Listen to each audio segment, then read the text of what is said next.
Hello, Matthews Gatos here. We're doing lesson number 7, problem solving with permutations and combinations.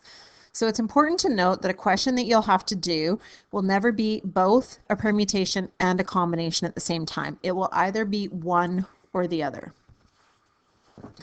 Let's review what we've done so far. So we started this whole chapter with fundamental counting principle. Now what that is the total number of ways of an event happening is the number of ways of each stage happening multiplied together. Then we also looked at factorial. Factorial is the ways of arranging all the objects. And to do that, you multiply by how many objects there are, and then one less, and then one less, and one less, and you keep going until you reach 1, because 1 means stop. So anytime you're arranging all the objects where you can use a factorial, I want you to be on the lookout for repetition.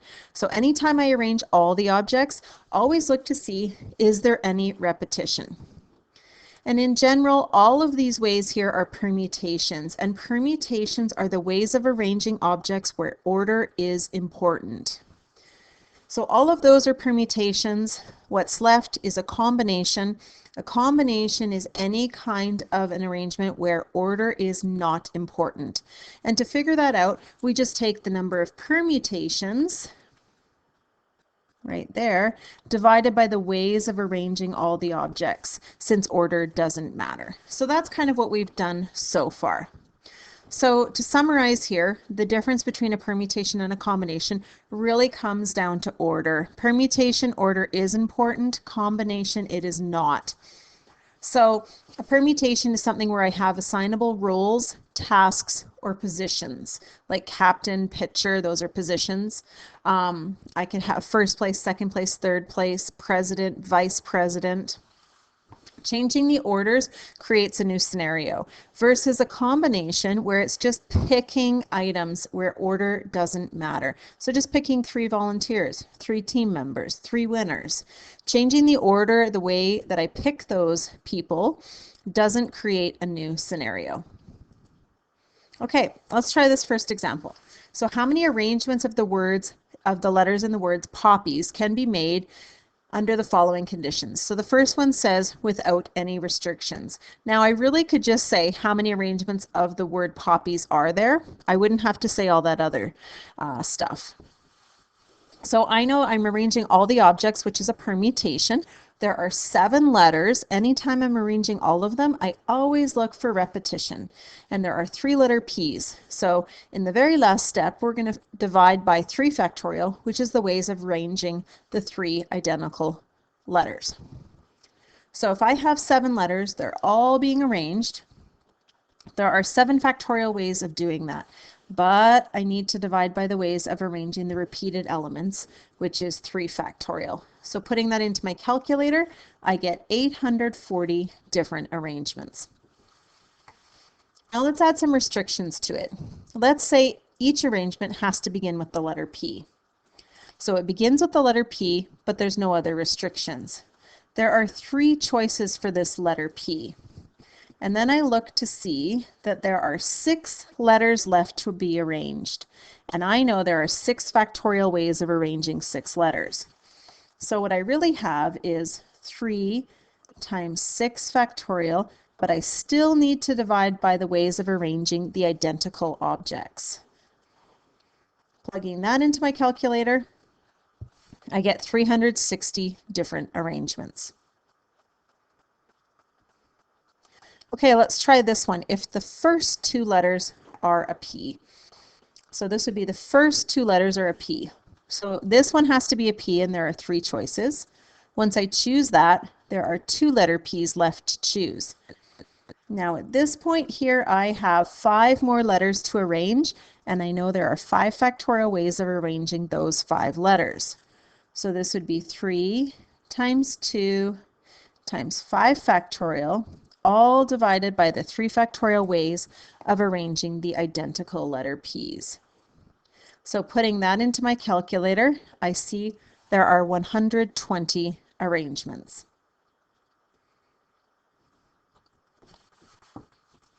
Okay, in D it says if all the letter P's are together. So I want to group all the letter P's together, and then arrange them with the other things. If I group all the letter P's together, there are 3 factorial ways of grouping them together. So I'm going to group them as one object. If I group them as one object with the other letters in the word poppies, there are now 5 letters to arrange, and I know there are 5 factorial ways of arranging those letters. So 5 factorial ways of arranging the letters, where the P's are grouped together plus the other 4 letters. 3 factorial ways of arranging the letter P's, and again, I divide by the repetition. So I can put that into my calculator, and I get my answer of 120. You could alternately cancel these out and just enter in 5 factorial, and you would get the same answer. Okay, what about if I asked you, the first letter is a P and the next one is not a P?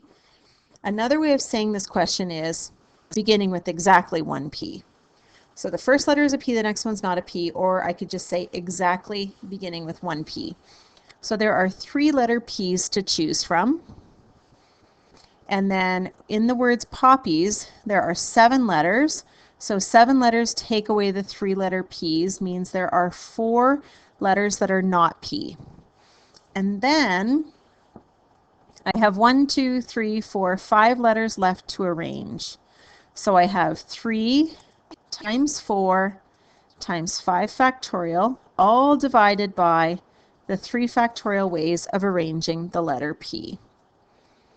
So you can put that all into the calculator and get that there are 240 different arrangements. Okay, let's try something different now. Class example number 2. So we have a class with 5 girls, 7 boys, and we want to form a committee of 2 girls and 3 boys.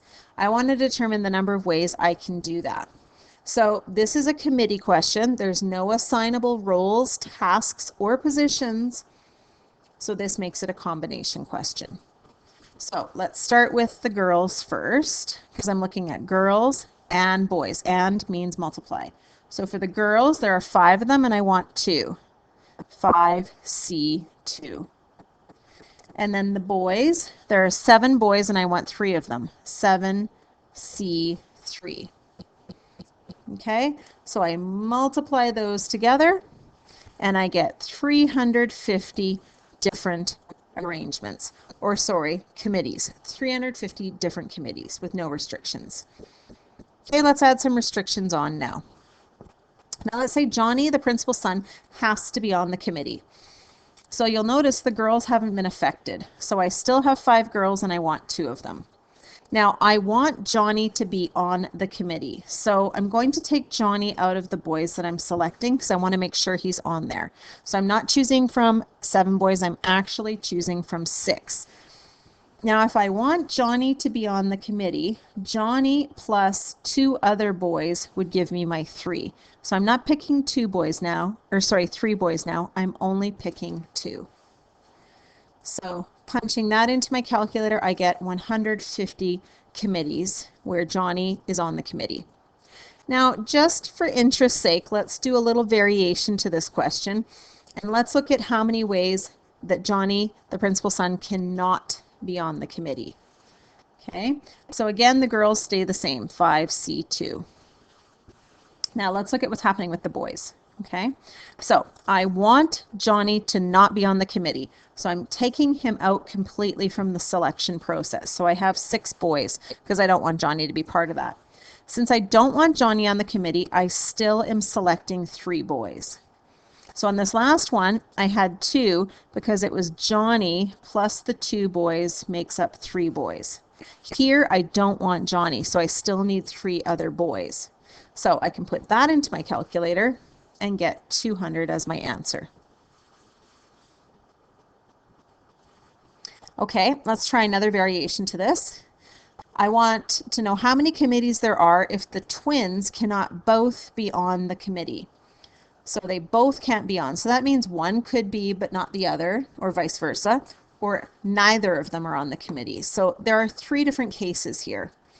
So Peter, not Paul, not Peter, but Paul, not Peter, not Paul. So again here that the girls are not affected. Oh, what did I do here? Lovely. Sorry about that. Okay, so the girls are not affected on this. So I still have 5C2 for all of the girls. It's just the boys that I have to consider. Okay, so because the problems are with Peter and Paul, I'm going to take them out of the selection process, and I'm just going to be working from the 5 boys. So I'm just going to take them out. So anytime you have to consider, where they are or they aren't, just take them out of the mix, okay? So in this one here, I'm going to have Peter, but not Paul. So I'm going to have Peter plus 2 other boys to give me my total of 3. So I need 2 boys. Here I have Paul, so it's Paul plus 2 other boys to give me my total of 3 boys. And here I don't have Peter and I don't have Paul, so I need 3 other boys. So with these cases, they are individual cases, I would just add them all together, and I would get that there are 300 committees where the twins cannot both be on the committee. Now, that's one way of doing it. I just want to look at another way of doing it, an alternate solution to this. Okay, so I looked at Peter, but not Paul, Paul, but not Peter or Paul. The only case I didn't look at was where they are both on the committee. So those are all the possible cases. So instead of figuring out all 3 of those cases, what I can do is all the committees with no restrictions minus all of the committees where Peter and Paul are both on there would be the number of committees where Paul and Peter cannot both be on the committee. So let's look at that. So all the ways with no restrictions, we already did that in part A. But now let's look at all the ways that Peter and Paul are both on the committee, where they both can be on the committee. So again, I take Peter and Paul completely out of the mix. And because I'm choosing both of them, I don't need 3 boys, I only need 1. Again, the girls are unaffected, 5C2.